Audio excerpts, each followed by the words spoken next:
China Tibetology Research Center has released a report outlining Tibet's economic and social development over the past 50 years, and the goal of the report is to provide a comprehensive list of the achievements in contemporary Tibet and serve as a reference for policymakers.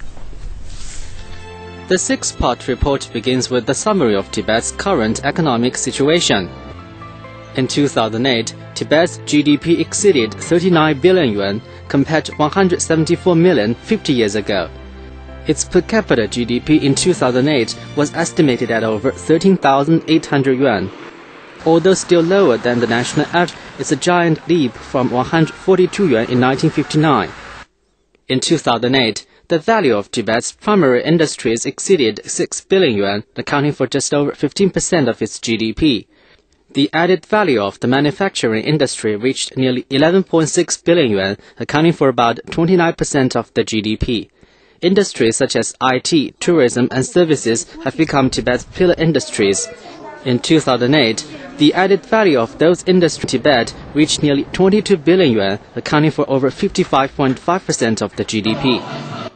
In the less than 6 decades from Tibet's peaceful liberation in 1951 to 2008, the local Tibetan population increased from about 1 million to over 2.8 million. The average life expectancy in Tibet has also risen to 67 years, from 35.5 in Old Tibet before 1959.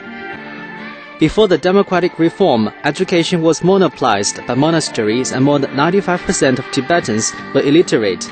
Nowadays, illiteracy among adults under the age of 50 has fallen to below 2.4%. As of the end of 2006, over 95% of Tibet's primary school students and 94% of the junior high school students had been offered bilingual courses in Tibetan and Chinese. The total number of Tibet's education institutions reached 1,017 by the end of 2008. 6 of them are higher learning institutions. In 2008, the per capita disposable income of Tibetan farmers and herdsmen exceeded 3,100 yuan, which has increased 18-fold compared with the 1978 level. By the end of 2007, the number of people living below the poverty line had dropped below 70,000. As for environmental protection, the report says the government and legislature are paying increasing attention to the sustainable development of Tibet. The central government has recently ratified the Tibet Ecological Security Protection and Construction Plan for the period from 2008 to 2030. In the coming decades, a new screen will be set up to defend Tibet's eco-balance.